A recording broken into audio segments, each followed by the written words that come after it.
The hum of the bus engine was the only sound that filled the early morning air as it made its way through winding roads. My eyelids fluttered open, and for a fleeting moment, I couldn't place where I was. A surreal haze clouded my mind, the remnants of a vivid dream clinging stubbornly to my consciousness. In the dream, my brother Alex, the boy I once idolized, had driven a car straight into me with a cold, calculated precision, his face twisted in hatred. "Luna, you should have died. Why did you come back? Give me Mary back." His voice echoed in my head, venomous and raw. "Luna, we're at the stop. Wake up," a gentle voice interrupted my thoughts.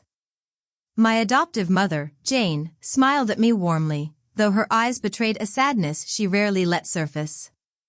Blinking away the remnants of the nightmare, I forced a small smile and nodded. The bus hissed to a halt, and I stepped out with Jane, clutching the strap of my worn leather bag tightly. Before me loomed the Booth's Group office building, an imposing structure of steel and glass that gleamed menacingly under the pale morning sun. It was the day of my reunion, the day I'd meet my biological parents again. The chilling scenes of my dream lingered as I walked towards the building. Every detail of my past life came rushing back with unnerving clarity. The hatred in Alex's eyes as he drove towards me, the disdain of Mary, my parents' cursing words, and the bitter reality of being unwanted, all of it felt real again. This wasn't just any day. This was a second chance, and I wasn't sure whether to be grateful or terrified. "Luna, it's such a grand building," Jane said softly, pulling me out of my thoughts. Her bittersweet smile mirrored her inner turmoil. She didn't want me to leave her side, yet she believed this was for my betterment. Her worn hands brushed a strand of hair from my face as she continued, "You won't have to live a hard life once you go back. They'll take good care of you." I clutched her hand tightly, fighting the urge to run away from the looming reunion. "Did you bring my photo album?" I asked, seeking solace in the tangible memories of my life with Jane. "Of course, dear," she said, pulling the old album from her bag and handing it to me. I flipped through the pages, each photo telling the story of my resilience and her unwavering love. A lump formed in my throat as I thought about Mary's album, a stark contrast to mine. Raised like royalty, her every moment meticulously documented in luxurious backdrops, Mary was their pride and joy. And yet, her end was tragic. The reunion, the lobby was buzzing with reporters, their lenses pointed at the entrance, ready to capture the emotional reunion of a family torn apart by tragedy. As Jane and I entered, the hum quieted. Whispers rippled through the crowd, growing louder as the Booths, my biological parents Logan and Lisa, approached. They looked regal, their tailored suits and designer attire a stark contrast to Jane's modest outfit. Lisa's face lit up with a wide smile, tears glistening in her eyes as she stretched her arms toward me. "Luna, we finally found you, my darling," she said, her voice trembling. I hesitated, stepping back slightly.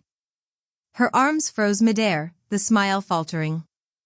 Logan cleared his throat, attempting to bridge the awkwardness. "Luna, you've suffered all these years. Come back home with us, and we'll make it up to you, twice over." In the corner of my eye, I caught Mary. She stood apart, dressed impeccably in Chanel, her eyes cold and calculating as she watched me with thinly veiled disdain. She didn't need to speak, her glare said it all. Taking a deep breath, I mustered the courage to speak. "I came here today to let you know that I won't be returning to the Booth's family," I said, my voice steady despite the tension thickening the air. Gasps erupted from the crowd, and the reporters edged closer, eager to catch every word. I turned to Jane and continued, "My adoptive mom raised me with love and hardship. I owe her everything, and I choose to stay by her side."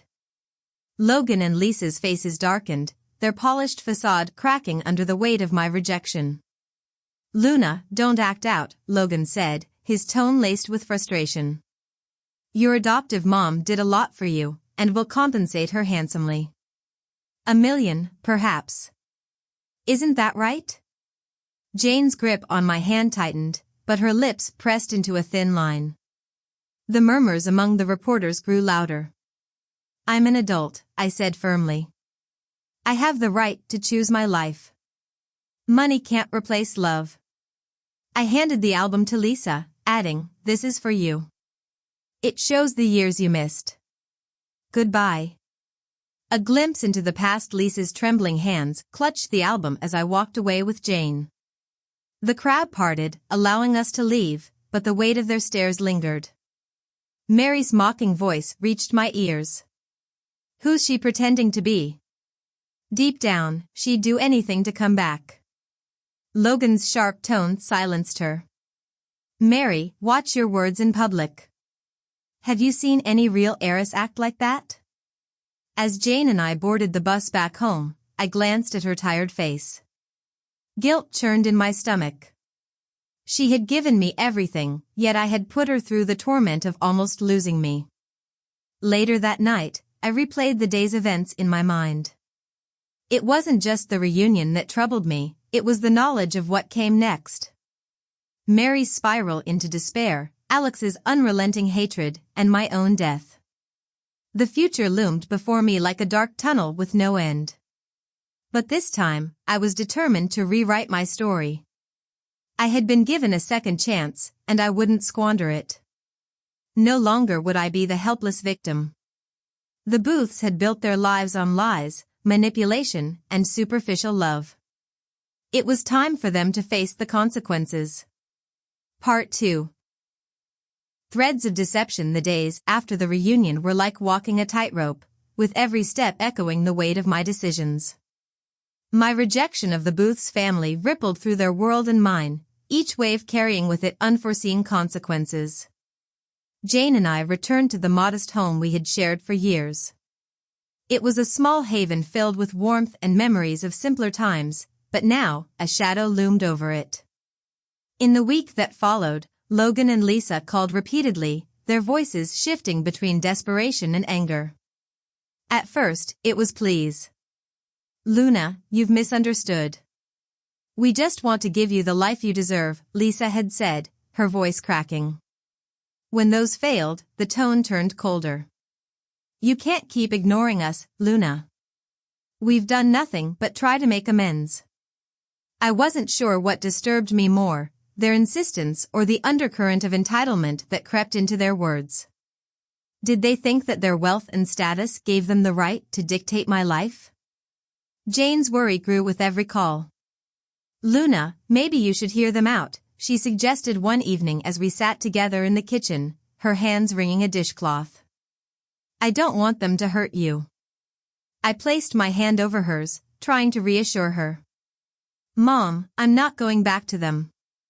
No one can force me. They have no power here. I hoped my words sounded more convincing than I felt. Mary's games. Unsurprisingly, Mary was the first to escalate matters. It started with subtle jabs on social media, posts and photos curated to paint her as the perfect daughter, the adored Booth's heiress. She flaunted her life of luxury, her captions dripping with barely concealed condescension. Family is everything, she wrote under a picture of her with Logan and Lisa, their smiles radiant against the backdrop of an elegant dinner party. Some bonds are unbreakable. Then came the rumors. Whispers about me began to circulate, alluding to my ungratefulness and troubled past. Employees at Booth's Group gossiped about the prodigal daughter who had rejected her family. Each rumor was a tiny needle, designed to prick and provoke. Jane noticed it too. One afternoon, she hesitated at the door, her usual cheerful demeanor replaced with unease. Luna, she began, carefully choosing her words. People are talking about you in town. Some say, they say you turned your back on the Booths. That you don't appreciate what they've done. I clenched my fists, anger simmering beneath the surface. Mary, I muttered. She's behind this. Don't let it get to you, Jane urged, though her eyes betrayed her concern. You know the truth, and that's what matters. But truth, I realized, had little place in a world where perception reigned supreme. The unexpected visit one evening, just as the sun dipped below the horizon, painting the sky in hues of orange and purple, a sleek black car pulled up outside our house. Logan and Lisa stepped out, their polished appearance at odds with the modest surroundings. Jane opened the door cautiously, her warm smile tinged with apprehension. "Mr. and Mrs. Booth," she greeted, motioning for them to come inside. "Please, sit." They declined the offer, their focus solely on me. Lisa's eyes brimmed with tears, though whether they were genuine, I couldn't tell. "Luna, we just want to talk," she said, her voice trembling. "Can't we find a way to move forward? As a family?" I crossed my arms, leaning against the doorframe. "I've made my decision. I'm staying with Jane." Logan stepped forward, his expression hardening. "Do you think we'll just give up? Luna, you're our daughter. That doesn't change because you're angry or confused. We can give you everything you've ever wanted, a real home, opportunities you'll never get here." His words struck a nerve. "A real home?" I shot back. "I already have one. And it's built on love, not money." Lisa's tears turned to frustration. "We're not your enemies, Luna. Stop treating us like we are." Jane, who had been silent until now, spoke softly but firmly. "You've made her feel like one. All she's ever known from you is rejection and pain. You can't erase that with promises of luxury." The tension thickened, and after a long, uncomfortable silence, Logan sighed. "We'll go. But this isn't over." The offer days later, a letter arrived, delivered by a courier. The envelope was embossed with the Booth's family crest. Inside was a formal offer, a position at Booth's Group with a generous salary and the promise of shares in the company. It was an olive branch wrapped in gold, designed to lure me back into their fold. Jane read the letter over my shoulder, her brow furrowing. "They're trying to buy your loyalty," she said quietly. I nodded, placing the letter on the table. "It's not about loyalty. It's about control." "What will you do?" she asked. I didn't have an answer. Part of me wanted to burn the letter and sever all ties. Another part, the one fueled by the memories of my past life, saw it as an opportunity to expose them, to dismantle the facade they built and make them face the truth of their actions. "I'll accept," I said finally, my voice steady despite the storm brewing inside me. "But on my terms."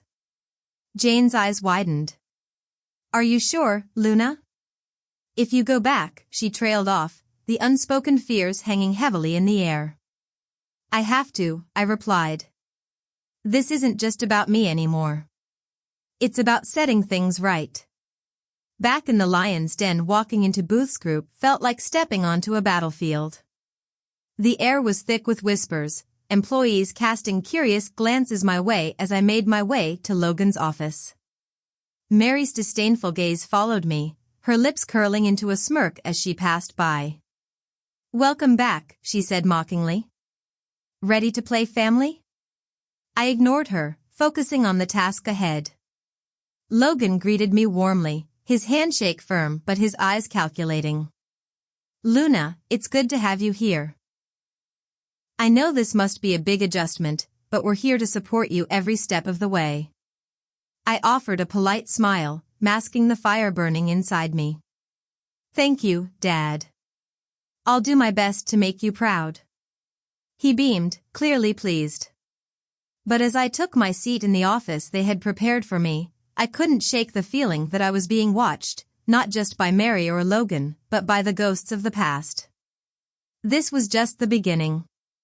The threads of deception that held the Booth's empire together were starting to fray, and I would be the one to unravel them. Part 3, Hidden Agendas. Settling into my new role at Booth's Group was like stepping into the eye of a hurricane, calm on the surface, but chaos swirled just beneath. The department assigned to me was focused on product development, and while my colleagues were cordial, the undercurrents of tension were palpable. Whispers followed me down hallways, and I could feel the weight of their judgment in every passing glance. Mary's presence was a constant thorn in my side. She worked in quality control, a position that allowed her to meddle in my projects under the guise of collaboration. Every interaction with her felt like navigating a minefield. "Luna," she said one afternoon, leaning casually against the doorframe of my office. "I hear you're working on the new skincare line. Impressive for someone who just got here." Her tone was sweet, but her eyes betrayed her true intentions. I didn't rise to the bait. "Yes, I am. It's a promising project," I replied, keeping my tone neutral. She stepped inside, her heels clicking against the polished floor. "You know, quality control plays a big role in product success. One slip up, and it could all fall apart." I met her gaze evenly. "Then it's a good thing we have a capable team."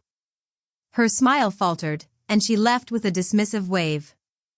As the door closed behind her, I released a breath I hadn't realized I was holding. It was clear she wasn't just trying to undermine me. She was actively looking for ways to sabotage my work. An unlikely ally. A week into my new role, I found myself working late on a Friday night, poring over formula sheets and production plans. The office was quiet, most employees having left for the weekend. I was so engrossed in my work that I didn't notice the figure standing in the doorway until they cleared their throat. "Burning the midnight oil already," a familiar voice said. I looked up to see Jack Green, the second son of the Green family and one of Booth's Group's key suppliers. His tailored suit and confident demeanor exuded wealth and privilege, but his sharp eyes hinted at a calculating mind. "Mr. Green," I said, standing up. "What brings you here so late?" He stepped inside, casually inspecting the papers spread across my desk. "Jack, please. And I could ask you the same question. Shouldn't you be enjoying your Friday night?" "Work comes first," I replied, watching him carefully. He picked up a formula sheet, scanning it briefly before setting it back down. "I've been hearing a lot about you lately. The Booth's prodigal daughter returns to save the company. It's quite the narrative." I folded my arms. "If you have a point, Jack, I suggest you get to it." He chuckled, clearly amused by my bluntness. "Relax, Luna. I'm just curious. Booth's Group is in a precarious position right now, and your arrival has shaken things up. I like to keep an eye on potential shifts in power." "And what have you observed?" I asked, genuinely intrigued. Jack's expression turned serious. "The Booths have their secrets, and so do the Greens. But if you're planning to play this game, you'll need allies. Let me know if you ever need one." With that, he left, leaving me to ponder his cryptic words. I didn't trust him, but I couldn't ignore the value of having someone like Jack on my side, even if it was temporary. Mary's desperation over the next few weeks, Mary's attempts to sabotage me grew bolder. She manipulated test results, delayed approvals, and spread rumors about my competence. Despite her efforts, I managed to stay one step ahead, thanks to meticulous documentation and a growing network of supportive colleagues who recognized her schemes. One morning, I arrived at the office to find a handwritten note slipped under my door. It was unsigned but unmistakably from Mary. "Stay in your lane, Luna. You don't belong here." I crumpled the note and tossed it into the trash. Her desperation was becoming more evident, and it was only a matter of time before she made a mistake that would expose her. The first crack that mistake came during a high-stakes meeting with the Green family to finalize a deal for raw materials. Mary had insisted on being part of the presentation, and Logan had reluctantly agreed. As we stood before the Green executives, Mary's overconfidence began to show. "Our team has developed a revolutionary new formula that guarantees superior results," she declared, clicking through a slideshow of data. But one of the graphs she presented was flawed, its numbers contradicting the information in the proposal. Jack's sharp eyes caught the error immediately. "Excuse me," he interrupted, his tone polite but firm. "This data doesn't align with what we've been provided. Can you explain the discrepancy?" Mary faltered, her polished demeanor cracking. "Well, there must have been a mix-up. I'll have it corrected right away." The room fell silent, the tension palpable. Logan's jaw tightened, and Lisa's forced smile wavered. I seized the opportunity to step in. "Thank you for bringing that to our attention, Jack," I said smoothly. "I'll personally review the data and ensure the final proposal is accurate."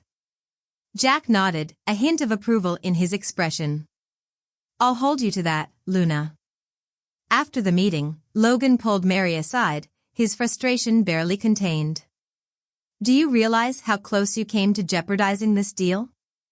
If Luna hadn't stepped in." Mary's face turned red, her eyes darting toward me. "She's trying to make me look bad, Dad. She's doing it on purpose." Logan sighed, pinching the bridge of his nose. "Mary, enough. Focus on your work, or step aside." Her glare followed me as I walked past, but I didn't look back. I had bigger plans in motion, and Mary's downfall was only the beginning. The turning point that night, as I reviewed the corrected data in my office, a thought struck me. Mary's incompetence and desperation weren't just personal flaws, they were cracks in the foundation of the booth's carefully constructed facade. If I could widen those cracks, the entire structure might collapse. Pulling out my phone, I dialed a number I hadn't used in years. When the line connected, a familiar voice answered. "Luna?" "Hello, Alex," I said, my voice steady. "We need to talk." Part 4, Unraveling the Truth. The phone call with Alex was brief but charged. Despite our tumultuous history, I sensed hesitation in his voice. He agreed to meet me at a quiet cafe away from the prying eyes of the booth's world. If there was any chance of turning him into an ally, I had to tread carefully.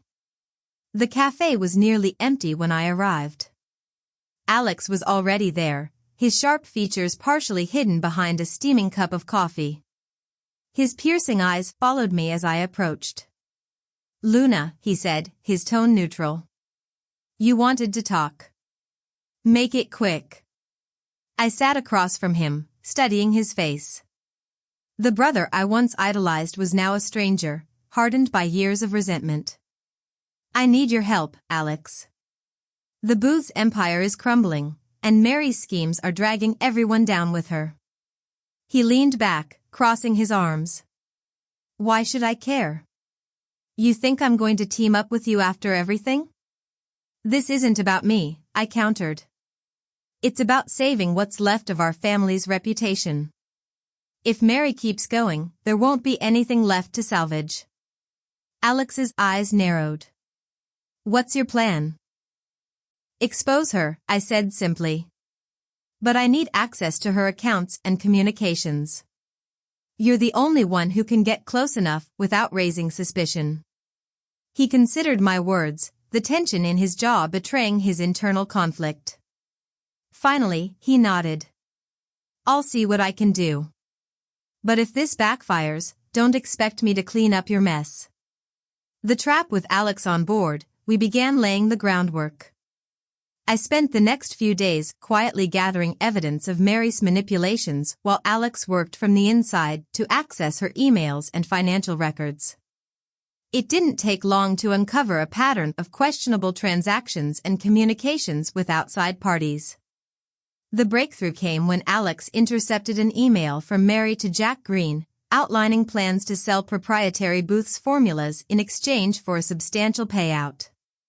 The email was damning, but it wasn't enough. We needed more, something that couldn't be dismissed as a misunderstanding. "She's meeting Jack tonight," Alex informed me one afternoon, his voice tense. "If we act now, we can catch her in the act." The confrontation that evening, Alex and I waited in the shadows outside the upscale hotel where Mary and Jack were set to meet. I had tipped off Logan, ensuring he'd arrive in time to witness the confrontation. When Mary entered the hotel lobby, her confident stride and radiant smile were a stark contrast to the storm brewing around her. Alex and I followed at a distance, careful not to draw attention. She entered a private lounge, where Jack was already waiting. Through the slightly ajar door, we heard snippets of their conversation. "You'll have the formula by the end of the week," Mary said, her voice dripping with charm. "But I need the payment up front." Jack smirked. "You'll get your money when I see results." "Don't get greedy, Mary." Before she could respond, Logan's voice cut through the air. "What the hell is going on here?" The color drained from Mary's face as Logan stormed into the room, followed by Lisa. "Dad." "I can explain," she stammered. "Don't bother," Logan snapped, throwing a printed copy of the intercepted email onto the table. "You've been selling us out to the Greens. Do you have any idea what you've done?" Mary's gaze darted to Jack, who simply shrugged. "You're on your own," he said, standing to leave. "Good luck cleaning this up." The fallout was swift and brutal. Logan wasted no time cutting ties with Mary, stripping her of her position at Booth's group and removing her from the family register. She was left with nothing, her once lavish lifestyle reduced to ruins. "You betrayed us," Lisa said tearfully during their final confrontation. "We gave you everything, and this is how you repay us?" Mary's response was cold. "You gave me everything because you wanted to replace Luna. Don't act like it was out of love." For the first time, Logan and Lisa were left speechless. Their guilt hung heavy in the air, a silent admission of the truth. A new beginning with Mary out of the picture, I focused on rebuilding Booth's group. Alex and I formed a tentative truce, working together to stabilize the company and repair its damaged reputation. My skills in product development and his connections proved to be a powerful combination. Logan and Lisa, humbled by the events, began to make amends. They apologized for their past mistakes, their sincerity evident in their actions rather than their words. Though our relationship remained complicated, I no longer felt the weight of their expectations. As the months passed, Booth's group regained its footing. New products hit the market, bolstered by innovative technologies I had developed. The company's resurgence was hailed as a remarkable turnaround, and for the first time, I felt a sense of pride in my work. Full circle on a crisp autumn morning, I returned to the amusement park from my childhood. The renovated Ferris wheel stood tall against the blue sky, its colorful cabins glinting in the sunlight. I booked a ride and climbed into one of the cabins, the familiar hum of the machinery bringing a wave of nostalgia. As the Ferris wheel ascended, I looked out over the city, the view stretching endlessly before me. For the first time in years, I felt at peace. My past, with all its pain and turmoil, no longer defined me. I had forged a new path, one built on resilience and strength. When the ride ended, I stepped off the Ferris wheel with a renewed sense of purpose. The future was mine to shape, and I was ready to embrace it.